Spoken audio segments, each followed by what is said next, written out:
नई वीडियो लेके आए हैं और हरियाणा का जो रेवाड़ी ज़िला है इसकी वीडियो आज हम शुरू करने वाले हैं। तो चलिए रेवाड़ी ज़िले के बारे में हम पढ़ लेते हैं। क्या मोस्टली क्वेश्चंस हैं जो हमारे पेपरों में आ सकते हैं। मैंने ज़्यादा से ज़्यादा क्वेश्चन इसमें इंक्लूड करने की कोशिश की है ताकि रेवाड़ी ज़िले से कोई भी क्वेश्चंस आपका छूटे ना। तो चलिए आज की वीडियो हम स्टार्ट करते हैं। तो देखिए यहाँ पर रेवाड़ी को हम देख सकते हैं कि पीतल नगरी के नाम से भी जाना जाता है और रेवाड़ी की जो स्थापना है ये 1 नवंबर सन 1989 को हुई थी। और हरियाणा का सबसे ज़्यादा पुरुष साक्षरता दर वाला जो ज़िला है वो रेवाड़ी ही है, जिसमें पुरुष साक्षरता दर 91.46% है। और यह हमारे हरियाणा के मैप में यहाँ पर स्थित है, दक्षिण भाग में आप देख सकते हैं। ठीक है, तो रेवाड़ी के अंदर जो चीज़ें सर्वप्रथम हुई थी उनके बारे में भी हम जान लेते हैं। देखिए रेवाड़ी जो रेलवे स्टेशन है इसके बारे में हम पढ़ लेते हैं। यह हरियाणा का सबसे बड़ा व सबसे पुराना रेलवे स्टेशन है, जिसकी स्थापना 1873 में हुई थी। यहाँ पर सबसे पहली ट्रेन रेवाड़ी से दिल्ली तक चलाई गई थी। इसके बाद है हरियाणा की ही नहीं, देश की ही नहीं बल्कि विश्व की सबसे पहली गौशाला रेवाड़ी के अंदर 1889 में खुली थी, जिसके संस्थापक स्वामी दयानंद थे। इसके बाद है देश की पहली CNG ट्रेन रेवाड़ी से रोहतक के बीच 13 जनवरी सन 2015 को चलाई गई थी। इसको हरी झंडी तत्कालिक रेल मंत्री सुरेश प्रभु के द्वारा दिखाई गई थी। इसके बाद है संतोष यादव। यह भारत की पहली महिला हैं जो कि 2 बार माउंट एवरेस्ट पर चढ़ी हैं। पहली बार ये सन 1992 में चढ़ी थी और दूसरी बार 1993 में चढ़ी थी। इसके बाद है NH-48 हरियाणा का ही नहीं बल्कि यह भारत का सबसे व्यस्तम राष्ट्रीय राजमार्ग है। इसके बाद है हरियाणा में सबसे कम गायें रेवाड़ी ज़िले में ही मिलती हैं। इसके बाद देखिए मोनिका सोनी जो रेवाड़ी से संबंधित हैं, इन्हें रेवाड़ी की लता मंगेशकर के नाम से जाना जाता है, क्योंकि इनकी जो आवाज़ है वो बिल्कुल लता मंगेशकर के जैसी है, इसलिए इन्हें रेवाड़ी की लता मंगेशकर कहा जाता है। तो चलिए इसके बाद हम कुछ और जानकारी देख लेते हैं। तो देखिए रेवाड़ी की जो जनसंख्या है वो 90,332 है और यहाँ की जो साक्षरता दर है वो है टोटल साक्षरता दर 82.33%। इसके बाद जो क्षेत्रफल है रेवाड़ी का वो 1594 वर्ग किलोमीटर है और जो जनसंख्या घनत्व है वो 565 व्यक्ति प्रति वर्ग किलोमीटर है। और रेवाड़ी का जो उपमंडल है वो रेवाड़ी, कोसली और बावल है और जो तहसील हैं वो रेवाड़ी, बावल व कोसली हैं और जो उप तहसील हैं वो धारूहेड़ा, डहीना, मनेठी और नाहड़ हैं और जो खंड हैं वो रेवाड़ी, खोल, जटसाना, नाहड़ व बावल हैं। इसके बाद हम देख लेते हैं रेवाड़ी के नामकरण के बारे में।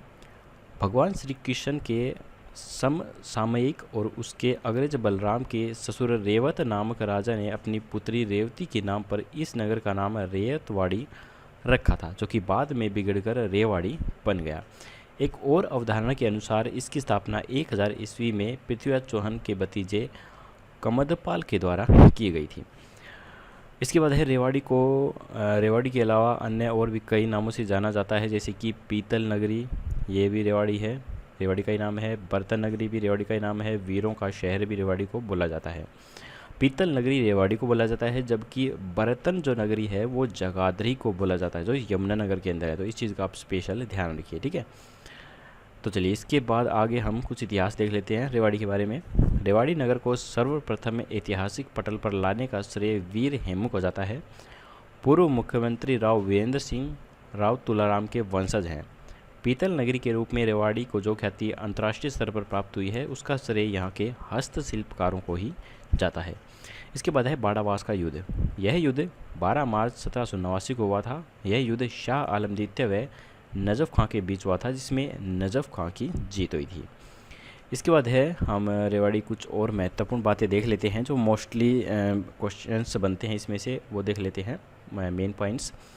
रेवाड़ी हरियाणा के दक्षिण भाग में स्थित है और यह राजस्थान के अलवर ज़िले से लगता है। इसके बाद है हरियाणा में आर्य समाज की स्थापना सन 1880 में हुई थी। और अगर हम बात करें कि भारत में सबसे पहले आर्य समाज की स्थापना कब हुई थी, तो यह 1875 में मुंबई में हुई थी। इसके बाद है रेवाड़ी ज़िला दिल्ली जयपुर राष्ट्रीय राजमार्ग 48 पर स्थित है। इसके बाद है हरियाणा का पहला कैंसर संस्थान रेवाड़ी के मीरपुर में स्थित है, जिसका नाम राम भगवान charitable institute of cancer and research centre है। इसके बाद है ज्योति समाचार पत्र की शुरुआत सन 1928 में प्रहलाद शर्मा के द्वारा रेवाड़ी से ही की गई थी। ये मोस्ट इंपॉर्टेंट क्वेश्चन है, ये पीछे काफ़ी बार पेपरों में आ चुका है कि इस समाचार पत्र की शुरुआत हमारे हरियाणा की ज़िले से हुई थी, तो ये रेवाड़ी है। इसके बाद है रेवाड़ी सैनिक स्कूल की स्थापना 29 अगस्त सन 2009 को की गई। इसके बाद है बीकानेर के गांव के अल्हड़ बीकानेरी देश के मशहूर कवि थे। इसके बाद है मसानी गांव के पास NH 48 पर साहिब नदी पर मसानी बैराज का निर्माण भी किया जा रहा है। इसके बाद है नंदराम ने औरंगजेब के समय गढ़ी बोलनी गांव में अहीर साम्राज्य की भी स्थापना की थी। अब हम देख लेते हैं रेवाड़ी के प्रमुख स्थलों के बारे में। तो सबसे पहले है बावल। इस क्षेत्र में अनेक अंतर्राष्ट्रीय ख्याति प्राप्त बहुराष्ट्रीय कंपनियों ने अपनी औद्योगिक इकाइयाँ स्थापित की हैं, जिसमें Maruti, Caparo, Wheels India, Exide, Asahi India, YKK, Musashi, Nerolac, बैकिंगटन, डिक्सन, मिंडा आदि प्रमुख हैं। इसके बाद है धारूहेड़ा। इसको 18वीं सदी में नंदराम नामक अहीर ने बसाया था। रेवाड़ी जिले के कुंड क्षेत्र के स्लेट पत्थर ने भी अंतर्राष्ट्रीय स्तर पर अपनी विशिष्ट पहचान बनाई हुई है। हरियाणा बनने के बाद यह कस्बा चर्चा में तब आया था जब यहाँ पर सहगल पेपर मिल की स्थापना हुई थी, जिसमें बहुत सारा धन सरकारी ऋण से लिया गया था और यह इकाई असफल हो गई थी और सारा का सारा सरकारी रुपया यहाँ पर डूब गया था। इसके बाद है रेवाड़ी रूरल। इस शहर के आसपास के क्षेत्र को जंगल की जागीर के नाम से भी जाना जाता था, जिसका प्रबंधक सम्राट हुमायूं ने तिजारा के रूडाराम को बनाया था। उसने घड़ी बोलने के स्थान पर सैनिक ठिकाना स्थापित करके एक छोटे से किले का निर्माण करवाया था। इस बोलनी गांव का एक ही सपूत राव नंदराम 18वीं सदी के प्रारंभ में रेवाड़ी सरकार का हकीम बना था, जिसने नंदरामपुरा और धारूहेड़ा नामक गांव बसाए थे। इसके बाद है प्रथम CFL गांव। रेवाड़ी के ज़िले में बिनोला देश का पहला CFL गांव बना है। इस गांव के प्रत्येक घर में सामान्य बल्ब के स्थान पर CFL बल्ब लगाए गए हैं। इसके बाद हम देख लेते हैं रेवाड़ी के कुछ प्रमुख पर्यटन स्थलों के बारे में। तो देखिए, पहला है इब्राहिम बारह हज़ारी की मस्जिद। इब्राहिम बारह हज़ारी मोहम्मद गौरी का एक जनरल था। उसने रेवाड़ी के चौहान सरदार को हराकर यहाँ मुस्लिम धर्म का आधिपत्य कायम किया था। इसके बाद है लाल मस्जिद। रेवाड़ी की पुरानी कचहरी के समीप एक प्रसिद्ध ऐतिहासिक मस्जिद स्थित है। इसका निर्माण अकबर के शासनकाल में 1570 के आसपास किया गया था। इसके बाद है रानी की ड्योढ़ी। रेवाड़ी जिले में स्थित रानी की ड्योढ़ी भी हरियाणा की प्राचीन और ऐतिहासिक इमारतों में से ही एक है। इस ड्योढ़ी का निर्माण 1675 में राव नंदराम सिंह के द्वारा करवाया गया था। इसके बाद है रामपुरा महल। यह एक भव्य महल है जो राव तेज सिंह ने 1801 में बनवाया था। इसके बाद है कानोट दरवाज़ा। यह भव्य दरवाज़ा नंद सागर और रानी की ड्योढ़ी का समकालीन है। इसे राव नंदराम ने बनवाया था। पत्थर, ईंट और चूने से बना यह दरवाज़ा अहिरवालिया भवन निर्माण कला का एक श्रेष्ठ नमूना है। इसके बाद है बाग वाला तालाब। यह तालाब पुरानी तहसील के पास स्थित है। इसका निर्माण राव गुर्जर के पुत्र आहिर के द्वारा किया गया था, लेकिन यह अब पूरी तरह से सूखा हुआ है।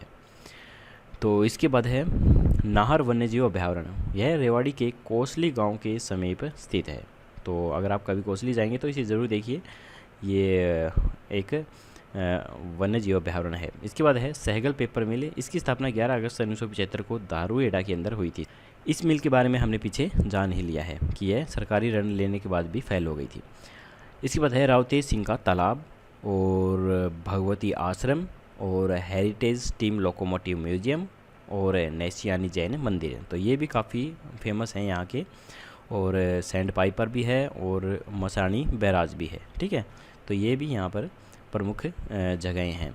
इसके बाद हम रेवाड़ी के कुछ प्रमुख मेले और मंदिर देख लेते हैं। ठीक है, तो सबसे पहले है घंटेश्वर महादेव मंदिर। घंटेश्वर महादेव मंदिर रेवाड़ी का एक प्रसिद्ध मंदिर है। इस मंदिर में सनातन धर्म के सभी देवी देवताओं की पूजा की जाती है। तो यह जो मंदिर है, यह रेवाड़ी के बाज़ार के अंदर, जो मेन बाज़ार है उसके बिल्कुल बीचों बीच बना हुआ है। क्योंकि मैं यहाँ रेवाड़ी से संबंध रखता हूँ तो मुझे इसके बारे में अच्छे से पता है।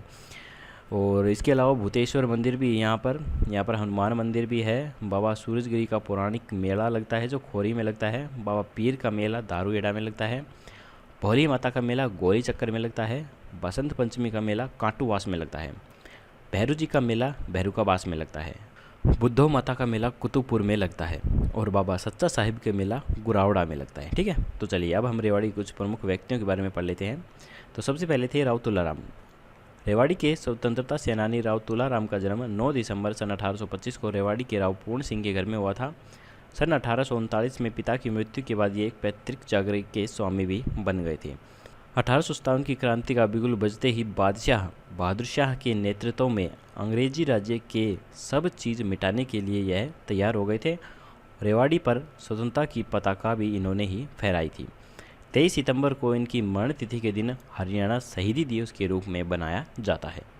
तो चलिए, इसके बाद है नरेंद्र यादव। ये हरियाणा के युवा माउंटेनर हैं जो नेहरूगढ़ से संबंधित है। इसके बाद है मुफ्ती निजामुद्दीन। मुफ्ती निजामुद्दीन रेवाड़ी में कुतुबपुर के रहने वाले थे। 1857 की क्रांति के दौरान राजा राव तुलाराम की सेना की पलटन नंबर 1 एडजुटेंट थे। ये अंग्रेजी सेना से लड़ते हुए नसीबपुर के युद्ध में 16 नंबर को यह वीर गति को प्राप्त हुए थे। इसके बाद है हेमू। इनका जन्म अलवर जिले में हुआ था। यह नमक के साधारण व्यापारी थे। 7 अक्टूबर 1556 को दिल्ली के शासक बने थे और अपने आप को विक्रम घोषित किया था। ये दिल्ली के अंतिम हिंदू शासक थे। इसके बाद है कल्लन खां। ये गुड़ियानी से संबंधित है। इसके बाद है बाल मुकुंद गुप्ता। इन्होंने अपनी पत्रिका में शंभू का चिट्ठा नामक खेल से मार्ले मिंटो का तीव्र विरोध किया था। इसके बाद है नेकीराम सांगी। यह जैतवाड़ से संबंधित है। इसके बाद है सर शादीलाल। सन 1909 में ब्रिटिश सरकार ने इन्हें राय बहादुर की उपाधि दी थी। सन 1913 में यह पंजाब उच्च न्यायालय में नियुक्त होने वाले प्रथम भारतीय भी बने थे। इसके बाद है राव वीरेंद्र सिंह। ये हरियाणा के प्रथम गैर कांग्रेसी मुख्यमंत्री बने हैं। इन्होंने विशाल हरियाणा पार्टी का गठन किया। ये हरियाणा के प्रथम पुरुष विधानसभा अध्यक्ष भी बने थे। इसके बाद है प्रमुख नदी। रेवाड़ी की जो प्रमुख नदी है वो साहिब नदी है और यह रेवाड़ी के पूर्वी भाग में बहती है। तो दोस्तों, यहीं पर हमारी ये वीडियो ख़त्म होती है। अगर आपको हमारी ये वीडियो पसंद आ रही है तो प्लीज़ आप इन्हें लाइक करना बिल्कुल मत भूलिए और अपने दोस्तों के साथ शेयर भी ज़रूर कीजिएगा। तो दोस्तों, अगर आप हमारी इस वीडियो की पीडीएफ भी चाहते हैं तो इस वीडियो के नीचे डिस्क्रिप्शन में मैंने इसका लिंक दिया हुआ है। आप वहां पर जाकर भी इसकी पीडीएफ डाउनलोड कर सकते हैं और उस वेबसाइट पे आपको हरियाणा जीके से रिलेटेड काफ़ी सारी जानकारी मिलेगी। आप उन्हें भी पढ़ सकते हैं। तो दोस्तों, ऐसी ही अच्छी वीडियो हम आपके लिए आगे भी लाते रहेंगे। तो जल्दी ही मिलेंगे आपसे एक नई वीडियो के साथ। तब तक के लिए जय हिंद, जय भारत।